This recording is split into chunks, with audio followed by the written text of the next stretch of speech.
عزیز طلباء و طالبات السلام علیکم۔ بچوں، ہم نے حضرت فرید الدین گنج شکر رحمۃ اللہ علیہ کا چیپٹر شروع کیا ہوا ہے، جس کے پہلے پیج کی ریڈنگ ہم کر چکے ہیں، جو کہ پیج نمبر 88 تھا۔ آج ہم اس کے اگلے 2 پیجز کی ریڈنگ کریں گے اور اس کے علاوہ ایک سوال بھی مکمل کریں گے۔ ان 2 پیجز میں پیج نمبر 89 اور 90 شامل ہے۔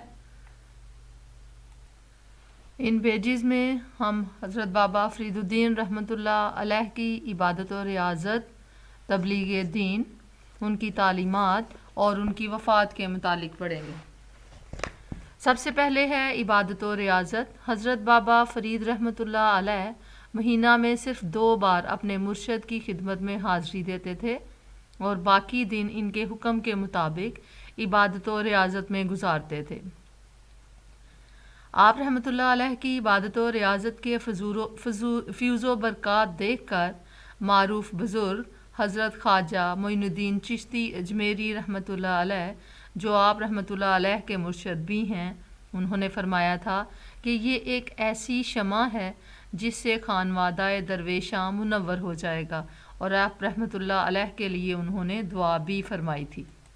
آگے ہے تبلیغ دین۔ آپ رحمۃ اللہ علیہ نے تبلیغ دین کے لیے اجودن کو منتخب فرمایا، جو کہ موجودہ پاک پتن کا پہلا نام تھا۔ اس وقت اس شہر میں بت پرستوں کی اکثریت تھی۔ آپ رحمۃ اللہ علیہ نے وہیں مستقل قیام کرنے کا فیصلہ کیا اور لوگوں کو علوم ظاہری اور باطنی علوم سکھانے میں مصروف ہو گئے۔ ایک دن آپ رحمۃ اللہ علیہ دریا کے کنارے وضو کر رہے تھے۔ کسی مرید نے کہا کہ حضرت دریا کا یہ پتن پاک نہیں ہے۔ آپ رحمۃ اللہ علیہ نے فرمایا، نہیں، یہ پاک پتن ہے۔ اس کے بعد اس جگہ کا نام ہی پاک پتن مشہور ہو گیا۔ اس شہر میں آپ رحمۃ اللہ علیہ کی آمد نہایت بابرکت ثابت ہوئی۔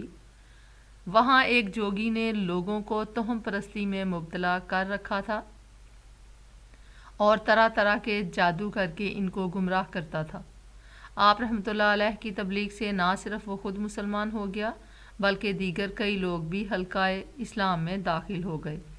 آپ رحمۃ اللہ علیہ نے ساری زندگی اسی علاقہ کے لوگوں کو دین اسلام کی طرف متوجہ کرنے میں گزار دی۔ آپ رحمۃ اللہ علیہ کی تعلیمات آج بھی لوگوں کے قلوب و اذہان کو منور کرتی ہیں۔ آپ رحمۃ اللہ علیہ کے چند اقوال زرعی درج ذیل ہیں۔ آپ رحمۃ اللہ علیہ نے فرمایا، عزت و شان عدل و انصاف میں ہے۔ ہنر اگر بے عزتی سے بھی ملے تو حاصل کرو۔ اس بات کی کوشش کرو کہ مر کر زندہ ہو جاؤ، یعنی اس طرح کے کام کر جاؤ کہ مرنے کے بعد بھی لوگ آپ کو یاد کریں۔ دل کو شیطان کا کھیل نہ بناؤ۔ سب سے بڑا محتاج وہ ہے جس نے قناعت ترک کر دی، یعنی آپ نے قناعت کی زندگی کو پسند فرمایا۔ آگے ہے تعلیمات۔ حضرت فرید الدین رحمۃ اللہ علیہ نے لوگوں کو اللہ تعالیٰ کی عبادت کرنے اور آپ صلی اللہ علیہ وسلم کے بتائے ہوئے طریقوں کے مطابق زندگی گزارنے کی تلقین کی۔ آپ نے کہا کہ آپ سب کو رسول پاک صلی اللہ علیہ وسلم کے طریقے کی پیروی کرنی چاہیے۔ انسانیت سے محبت اور سماجی بھلائی کا سبق دیا، یعنی دوسرے لوگوں کی بھلائی کے کام کرنے کی تلقین کی۔ آپ رحمۃ اللہ علیہ نے اپنے کلام کے ذریعے لوگوں کو دنیا کی بے ثباتی اور آخرت کی پائیدار زندگی کا تصور دیا۔ وفات۔ حضرت فرید الدین رحمۃ اللہ علیہ نے 5 محرم الحرام 664 ہجری کو وفات پائی۔ وفات کے وقت آپ رحمۃ اللہ علیہ کی عمر 95 سال تھی۔ آپ رحمۃ اللہ علیہ کی نماز جنازہ مولانا بدر الدین اسحاق رحمۃ اللہ علیہ نے پڑھائی۔ بزرگان دین کی زندگی ہم سب کے لیے مشعل راہ ہے، تاکہ اس راہ پر چل کر ہم دنیا اور آخرت میں کامیابی حاصل کر سکیں۔ جی بچوں، یہ تو تھی ہماری آج کی ریڈنگ۔ ہم اب ایکسرسائز میں سے سوال نمبر 1 مکمل کر چکے ہیں۔ آگے ہم سوال نمبر 2 کریں گے۔ سوال نمبر 2 ہے، حضرت فرید الدین گنج شکر رحمۃ اللہ علیہ حصول علم کے لیے کہاں کہاں گئے؟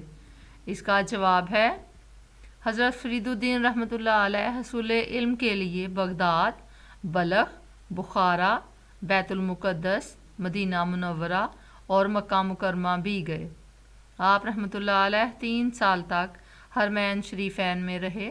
اس کے بعد آپ رحمۃ اللہ علیہ والدہ کی قدم بوسی کے لیے کھوتوال آئے اور پھر وہاں سے دہلی چلے گئے۔ حضرت خواجہ قطب الدین بختیار کاکی رحمۃ اللہ علیہ نے آپ رحمۃ اللہ علیہ کی آمد پر بہت مسرت کا اظہار کیا۔ جی بچوں، آپ نے اس سوال کو اچھے طریقے سے یاد کرنا ہے اور اپنی نوٹ بکس پر تحریر بھی کرنا ہے۔ اگلے لیکچر تک کے لیے اللہ حافظ۔ اللہ آپ کا حامی و ناصر ہو۔ جزاک اللہ۔